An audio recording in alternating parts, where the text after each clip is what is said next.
السلام علیکم ناظرین، آپ دیکھتے ہیں ہم لوگوں کے مسائل پہ بات کرتے ہیں۔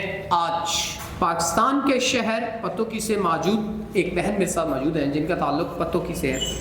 اپنے مسائل کو لے کے یہ ہمارے پاس آئیں، بہت سے مسائل ہیں ان کے جن کی وجہ سے پریشان ہیں، تو آئیے ان کے مسائل جانتے ہیں۔ السلام علیکم۔ وعلیکم السلام۔ اچھا مجھے بتائیے گا کیا مسئلے مسائل ہیں، کیا پریشانیاں ہیں جن کی وجہ سے آپ پریشان ہیں؟ جی میں آپ کو بتاتی ہوں، میرے والد آؤٹ آف کنٹری میں تھے۔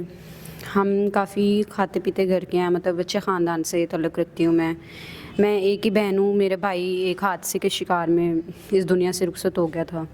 اس کے بعد میں اور میری والدہ اور میرے فادر ہیں جو وہ آؤٹ آف کنٹری میں تھے۔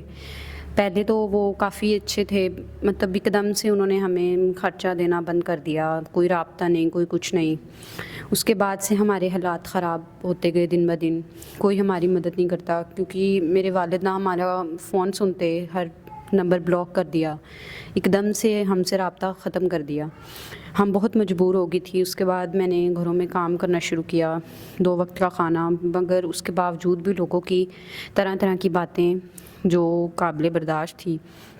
اسی لیے پھر میں بہت ہی اس دنیا سے تنگ تھی۔ میں نے بہت ہی مشکل سے پھر یہ فیصلہ لیا کہ میں نکاح کر لوں۔ نکاح کروں گی تو میں اور میری ماں کی عزت محفوظ رہے گی۔ نکاح کروں گی میں اور میری ماں کی عزت محفوظ رہے گی کہ الفاظ یہ اس بہن کے ہیں۔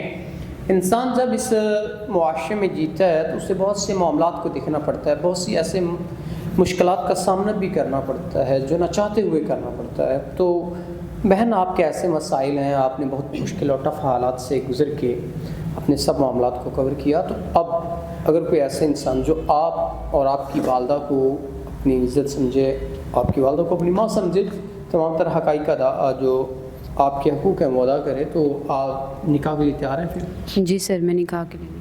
ناظرین، اگر کوئی ان کے تمام تر مسائل کو حل کرتا ہے، ان کو اپنی عزت اور ان کی والدہ کو اپنی ماں سمجھتا ہے، تو یہ نکاح کے لیے تیار ہے۔ تو امید کرتے ہیں کوئی نیک انسان ان سے نکاح کر کے ان کے تمام تر مسائل کو حل کرے گا۔ تو اسی کے ساتھ اپنے میزبان نواب احمد کو دیں اجازت۔ خدا حافظ۔